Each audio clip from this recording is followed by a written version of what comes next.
আকাশবাণী খবর পড়ছি চঞ্চল ভট্টাচার্য। প্রথমে বিশেষ খবর। প্রধানমন্ত্রী আজ ইন্ডিয়া টয় ফেয়ারের উদ্বোধন করবেন। দেশের কৃষক, প্রক্রিয়াকরণ শিল্প, অতি ক্ষুদ্র ক্ষুদ্র ও মাঝারি কর্মোদ্যোগ এবং স্টার্ট আপ সংস্থাগুলিকে প্রধানমন্ত্রী ভারতের প্রকৃত চালিকা শক্তি বলে উল্লেখ করেছেন। নির্বাচন কমিশন পশ্চিমবঙ্গ, অসম, তামিলনাড়ু, কেরালা ও পুডুচেরি বিধানসভা নির্বাচনের সময়সূচি ঘোষণা করেছে। কেন্দ্রীয় অর্থমন্ত্রক জানিয়েছে, বর্তমান অর্থবছরের তৃতীয় ত্রৈমাসিকে জিডিপির প্রকৃত বিকাশ হার থেকে বোঝা যাচ্ছে অর্থনীতি অতিমারি পূর্ব অবস্থায় ক্রমশ ফিরে যাচ্ছে। ৬০ ও ৪৫ বছরের বেশি বয়সী যারা নানা জটিল অসুখে ভুগছেন, সরকার তাদের কোভিড টিকা দেওয়ার প্রস্তুতি শুরু করেছে। কেন্দ্রীয় স্বরাষ্ট্র মন্ত্রকের কোভিডের প্রতিরোধে পরীক্ষা ও সাবধানতার নীতি নির্দেশিকা ৩১ মার্চ পর্যন্ত বাড়ানোর সিদ্ধান্ত নেওয়া হয়েছে। করোনা সংক্রমণ এড়াতে মাস্ক পরুন ও ঠিকভাবে পরুন, ২ গজ দূরে থাকুন, নিরাপদ দূরত্ব বজায় রাখুন, হাত ও মুখ পরিষ্কার পরিচ্ছন্ন রাখুন। আসছি বিস্তারিত খবরে। প্রধানমন্ত্রী নরেন্দ্র মোদী আজ ভিডিও কনফারেন্সের মাধ্যমে ইন্ডিয়া টয় ফেয়ার ২০২১-এর উদ্বোধন করবেন। শিশুর মানসিক বিকাশে ও তাদের বুদ্ধিবৃত্তির উন্নতিতে খেলনার বিশেষ ভূমিকা রয়েছে। এছাড়া এই মেলাতে দেশজ শিল্পের বিকাশের লক্ষ্যে ভোকাল ফর লোকাল বা স্থানীয় দ্রব্যের ব্যবহারের ওপর জোর ও আত্মনির্ভর ভারতের মূল সূত্রটিকে এতে তুলে ধরা হবে।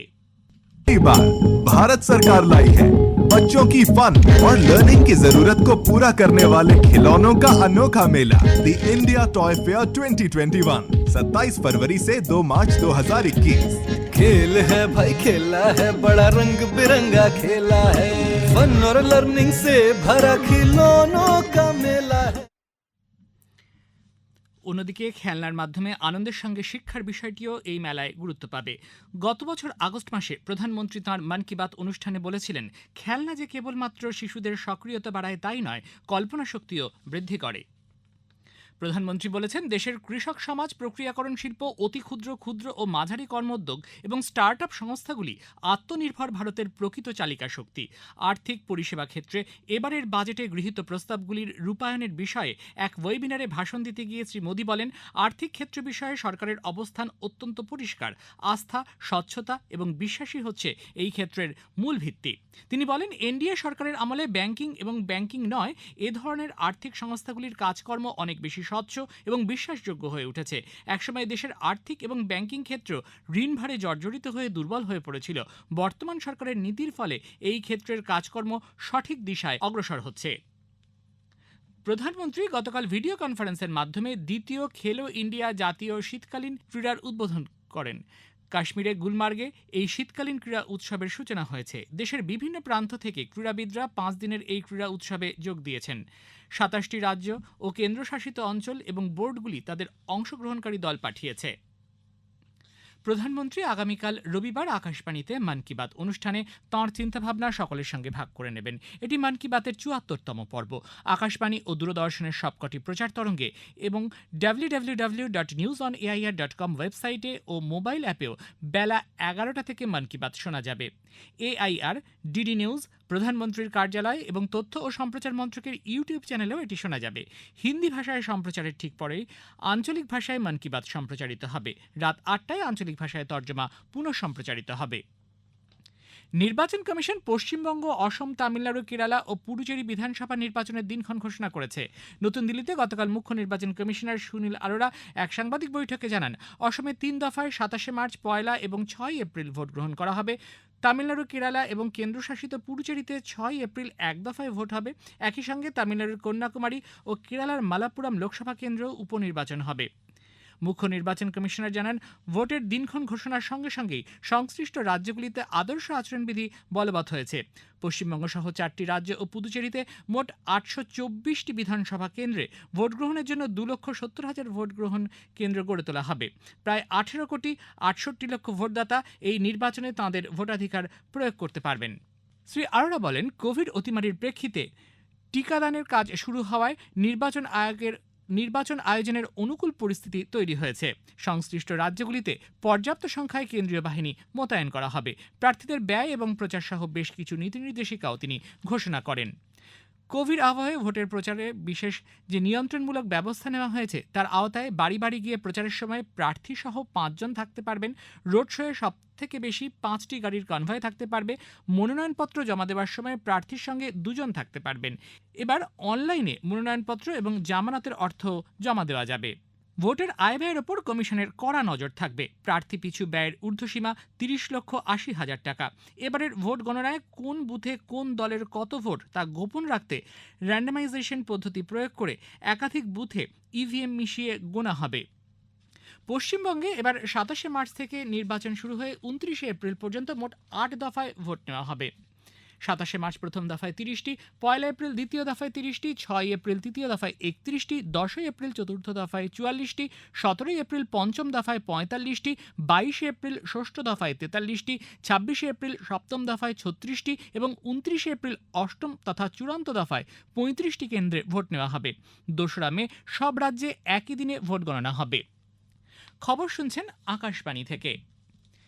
কেন্দ্রীয় অর্থমন্ত্রক জানিয়েছে ২০২০-২১ অর্থবর্ষে তৃতীয় ত্রৈমাসিকে জিডিপির প্রকৃত বিকাশ হার 0.৪% হওয়ায় বোঝা যাচ্ছে যে অর্থনীতি অতিমারি পূর্ব অবস্থায় ক্রমশ ফিরে যাচ্ছে।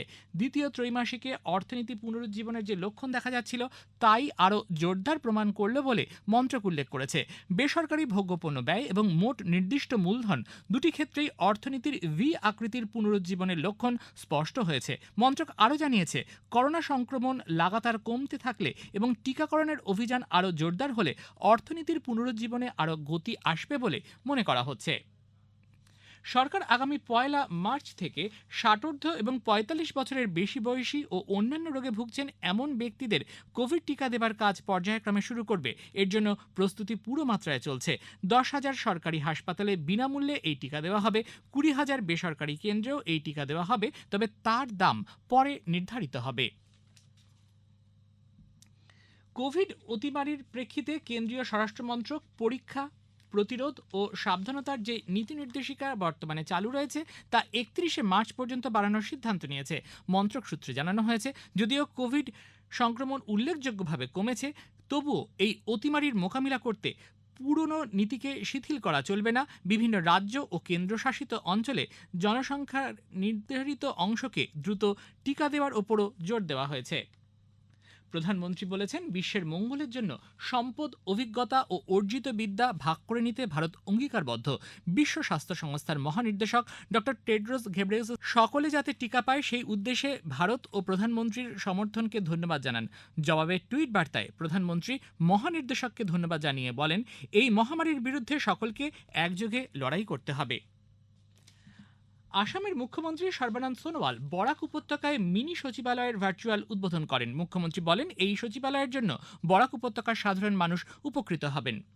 ত্রিপুরা সরকারের রাজস্ব বিভাগ রাজ্যে ৮টি জেলায় ২৩টি মহকুমার জমির মূল্যায়নকে অনলাইন টর্চের সঙ্গে যুক্ত করেছে। নাগরিকদের অভিযোগ নিষ্পত্তি করার জন্য অনলাইন ব্যবস্থাপনা চালু করা হয়েছে। এখন থেকে জমির মূল্য নির্ধারণের জন্য সাব রেজিস্ট্রি অফিস, এসডিএম, জেলা সদর কার্যালয়ে যাওয়ার দরকার নেই। নাগরিকরা অ্যান্ড্রয়েড ফোন ব্যবহার করে www.jomi.tripura.gov.in ওয়েবসাইটে গিয়ে নিজেদের জমির মূল্য নির্ধারণ করার সুযোগ পাবেন। ভারত ও পাকিস্তানের সেনা অভিযানের মহানির্দেশকরা হটলাইন সংযোগ স্থাপন নিয়ে আলাপ আলোচনা করেছেন। খোলামেলা ও সৌহার্দ্যপূর্ণ পরিবেশে উভয় পক্ষের নিয়ন্ত্রণ রেখা সহ অন্যান্য সব ক্ষেত্রের পরিস্থিতি নিয়ে আলাপ আলোচনা হয়েছে। অপ্রত্যাশিত কোনো পরিস্থিতি ও ভুল বোঝাবুঝি হলে হটলাইনের মাধ্যমে এবং সীমান্ত অঞ্চলে ফ্ল্যাগ মিটিংয়ের মাধ্যমে সব সমস্যার সমাধান করা হবে বলে উভয় পক্ষ আবারও মত প্রকাশ করেছে। রাষ্ট্রসংঘে মায়ানমারের রাষ্ট্রদূতের স্থায়ী প্রতিনিধি ইউ কিয়াও মোয়ে সাধারণ পরিষদে এক ঘরোয়া আলাপচারিতায় সামরিক সরকারের বিরুদ্ধে যারা প্রতিবাদ করছেন তাঁদের পক্ষে মত প্রকাশ করেছেন। তিনি প্রতিবাদকারীদের সমর্থনে ৩টি আঙুলের প্রতীক দেখিয়ে তার বক্তব্য পেশ করেছেন। শেষে বিশেষ খবর আরও একবার। প্রধানমন্ত্রী আজ ইন্ডিয়া টয় ফেয়ারের উদ্বোধন করবেন। দেশের কৃষক, প্রক্রিয়াকরণ শিল্প, অতি ক্ষুদ্র, ক্ষুদ্র ও মাঝারি কর্মোদ্যোগ এবং স্টার্টআপ সংস্থাগুলিকে প্রধানমন্ত্রী ভারতের প্রকৃত চালিকা শক্তি বলে উল্লেখ করেছেন। খবর শেষ হলো।